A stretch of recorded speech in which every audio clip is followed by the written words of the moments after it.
Hello and welcome to Too Sharp, where we focus on the top developments from the world of business as well as markets. Well, the talk of the town has been the FOMC meet, or the US Federal Reserve's monetary policy action, when they meet on 17th and 18th of December. And that is going to have a huge impact, not just on the US economy, but also if India is going to get impacted with it.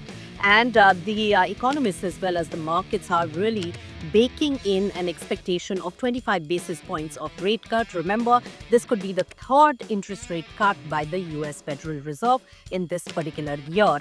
And also remember that in the present government's tenure, it is going to be the last FOMC meeting. And by the time the next FOMC meet really takes place after this December 1, it is going to be Donald Trump who will be the US president, who will be sworn in January.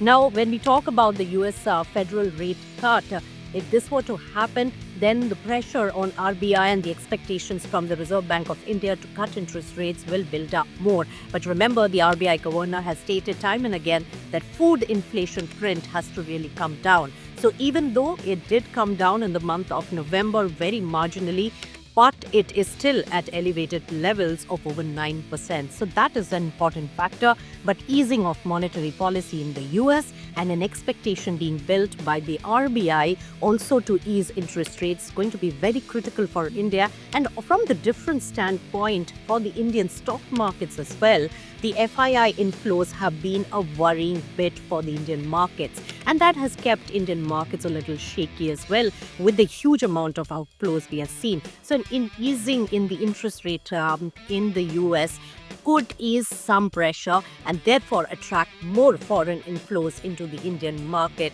Now, just to put perspective to those numbers, in December, the FIIs have been net buyers to the tune of 22,700 odd crore rupees, though there have been a few days of massive sell-off by the FIIs also in the month of December.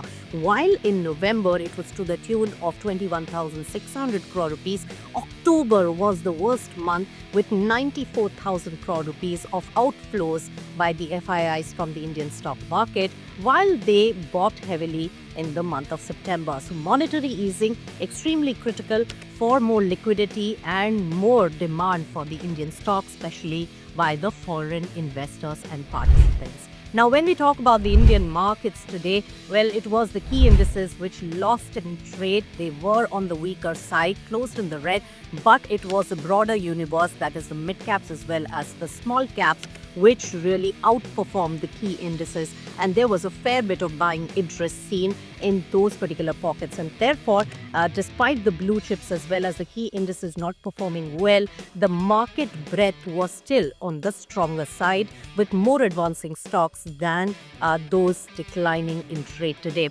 IT and metal index were the key draggers, while real estate, pharma and new age stocks really shown in trade. Swiggy was a superstar in trade today, and also the rub-off effect happened to the number one food delivery giant in the stock market, that is Zomato. Nykaa, Paytm, they also performed well. When we talk about real estate, Oberoi Realty was the star performer, while metal sector, that is still facing weakness because of the China factor, uncertainty on the stimulus package, as well as worries about the economy of China.